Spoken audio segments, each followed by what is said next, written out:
welcome to Flory Models Daily Vlog. Here we are on Wednesday the 11th. It is the 11th of January 2017. To be honest, today I've been doing a lot of editing and we've been finishing off this guy. So the Meteor is almost done. To be honest, this has had a sand. For you guys who don't know, but when I always sand my paintwork, weird technique I know, but it makes all the details pop, riveting, stuff like that, and go right the way through this guy. So hopefully you can see it is looking very much the part now. Looking definitely nice. So what I'm going to do is, to be honest, this afternoon I'm going to finish this guy off. Might get a review done this afternoon as well, and that will complete that build. Because of that, that does mean part 6 is going to be up with you today. So hey, look, you know, there's me saying I'm slowing down. You've got 2 videos in 2 days. So the next part of this is going to be up, covers all the painting.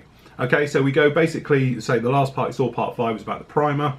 We got the grey on. This time we talk about doing the camo work, doing the yellow tail, and then doing the silver work on the underside and all the bits and pieces like that. And then the final part, part 7, we'll talk about this, where we put the flat coat on, the wash goes on, sanding the paintwork, and what I'm going to do this afternoon is put all the final parts on this one, ready for the final reveal at the end. So this one's really pushing along very, very nicely indeed.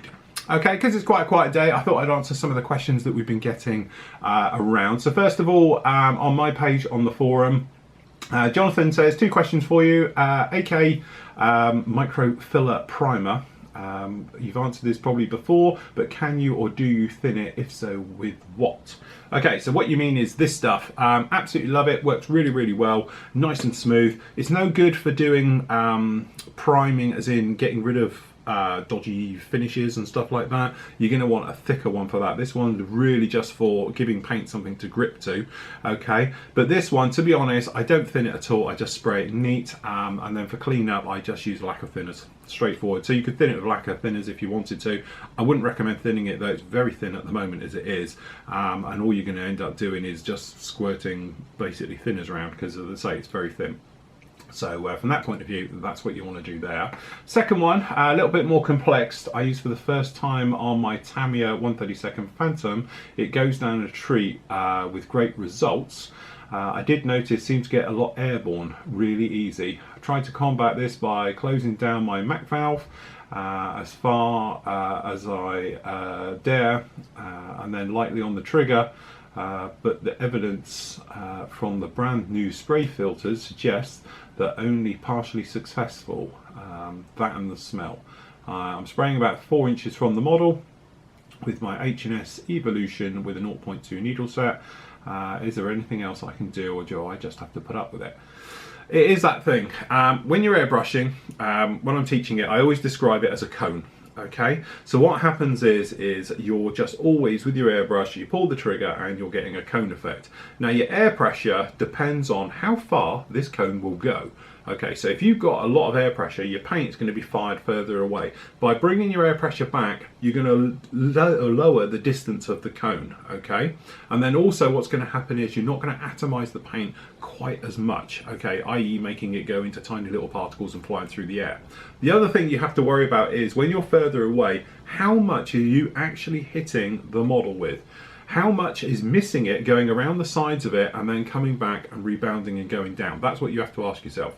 When you're using very thin paints, like, to be honest, the lacquer-based stuff, so like microfiber, MRP paints, things like that, they are so thin you can get right close to it, which again, have a look at the video on this one today, and you'll see all about it, and you'll see just how close I am. I'm literally around about 2 inches away when I paint them now.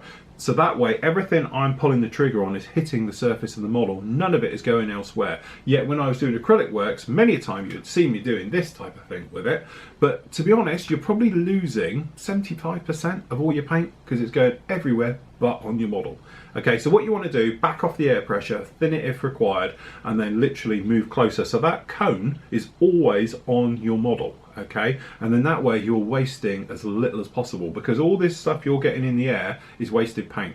The other thing as well is that if you can cause what's known as the vortex effect. So if you ever had that thing where you get gritty paintwork, and you're in that thing where you've just got texture and you're like, why is that? It's where, it's fine, I'm there. What can happen is all of this stuff is airborne, okay? For the seconds, and it is probably seconds, it's come out of your airbrush, gone over here, hit something, get caught in the airflow, come back over, and then it's wrapping round and being drawn in that's dry paint. So what happens is it touches the actual paintwork, it doesn't melt because it's dry, and it just causes texture. And imagine it bombarded, ends up looking like sandpaper. And that's because it's literally all in the atmosphere, it's being brought in, it's sticking down onto your model. It's fine if you've got a really wet coat on there, but if you're spraying quite dry, okay, and then you've got all these particles bombarding it, it's not going to help, okay? So what can happen is in your spray booth as well, if it hasn't got a good enough draw, and it was the problem I was having, all that's going to happen is you're going to go airborne with it, and it's going to be doing this all the time coming around you, okay? But what you want it to do is literally hit your spray booth and go straight in and straight out, and that's it, and never have no problems with it anymore, okay? So that is your ideal to that one. Okay, a couple of questions on the YouTube page. William says, hi Phil, can you mind reading out the motor information on the spray booth? I've had a look because I saw your message earlier. I can't find anything on there whatsoever. All I know is looking down at the paperwork, it's a 105 watt motor in there, but there's no message or anything written on there. You've got full details, because to be honest I got this out to have a look at it, and it talks about what it does and everything else like that down in the little guide for it, but it doesn't actually say what it is. It just says what it conforms to and all the different information on there. The airflow rate, you know, it says here it's 230 volt, 50 hertz, 105 watt motor, air velocity, the filters, shielding, volumetric air, everything else like that, noise levels, but it doesn't actually come up with a particular one it is. Now, is the actual part number something to do with the BB300 SD? I don't know, but it doesn't actually have anything on there. That's just its warranty card, because it does come with a lifetime warranty. So that is the point to it. So yeah, a bit tricky, can't really answer any more on that one. I don't know if you can shoot them up, have a word with Benchvent, Graphic Air, and ask them direct. Raven Morpheus says, hi Phil, you were talking about two-tier hobby a while back. I mean no offence, but with your recent purchases, I can't help wondering if you're contributing to that and thus in fact part of the problem. Companies know that there are people out there willing to buy kits at vastly inflated prices.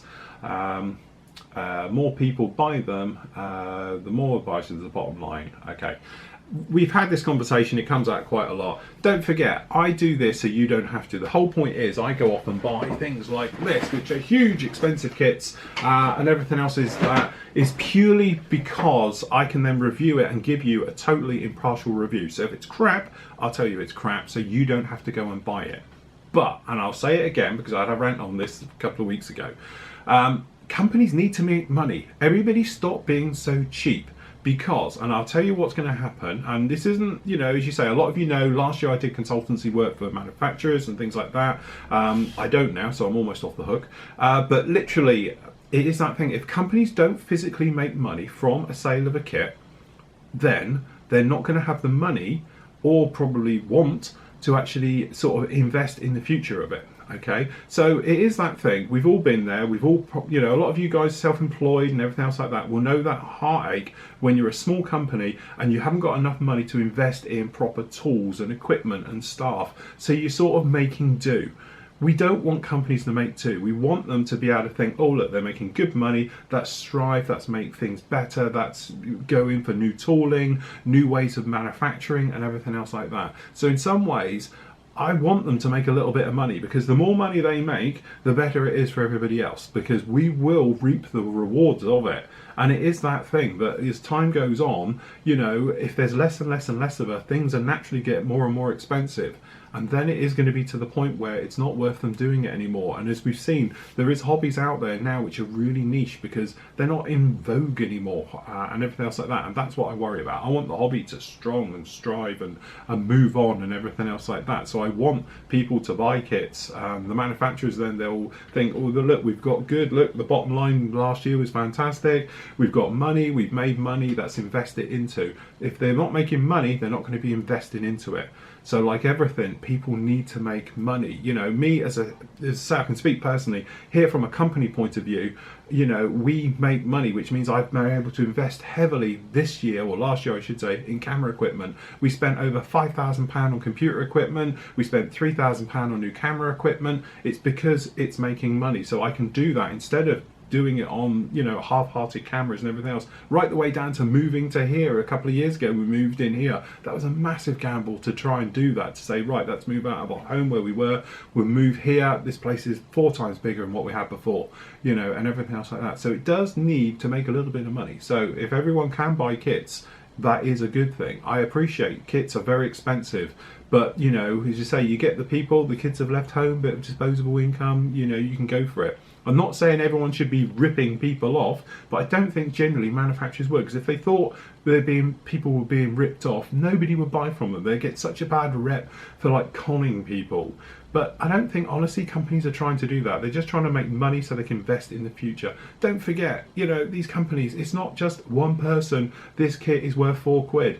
They have huge staff, huge bills, you know, and then it just goes down through the supply chain of everything that they do. So, you know, a bit of a thing, don't give the companies so much of a hard time.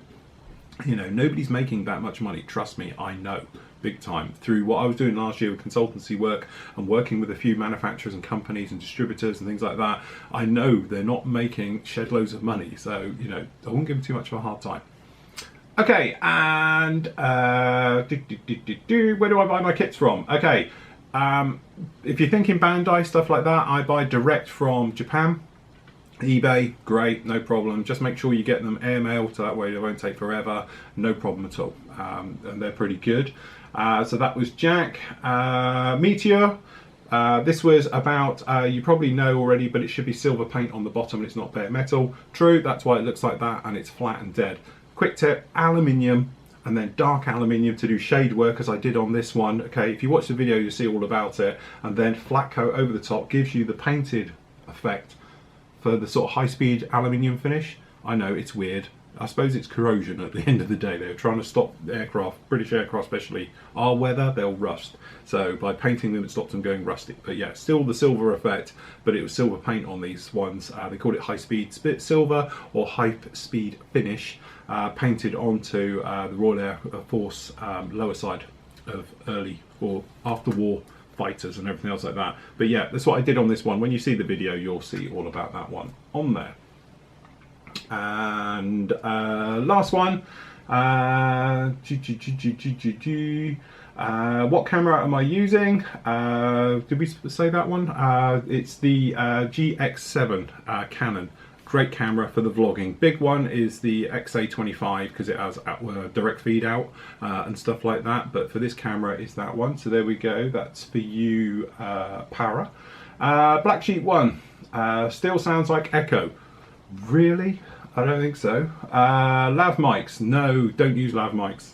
I'll tell you about lav mics. There's a story to that. Everyone thinks the lav mics are great. They're not. They're rubbish. I'll tell you why. When you're sat here and you're sanding in your lav mic, which is right there. That is the trouble to it. Okay, so all you're going to do is hear sanding, and airbrushing is even work. Your best bet is a shotgun mic like that one. Okay, and I have one that's just off a camera angle just here. I have another one there. Okay, and I have another one over there when we have people in, and that's how I do it. This camera here is just my vlogging camera. It has nothing. It is just a point and shoot Canon, as I say, the GX. What do I call it? G7X. I don't bother with Max because this is a vlog. Proper shows, obviously, and the proper videos we do, that uses all the big technical microphones and everything else like that. So, but that is the thing to it. Right, that's it from me. That'll do you 13 minutes. I think this camera cuts out after 15 minutes of recording. That's the other slight trouble with it. So what I'm going to do, a couple of reviews for you tomorrow. I'm going to finish this guy off so it'll be up with you next week. But anyway, I'll be back on with you and we're going to show you, hopefully tomorrow, we're going to be pushing on with that Mustang and we're going to do it as a quick one-day build. So it should be a lot of fun tomorrow. So until tomorrow, everybody, happy modelling. Take care.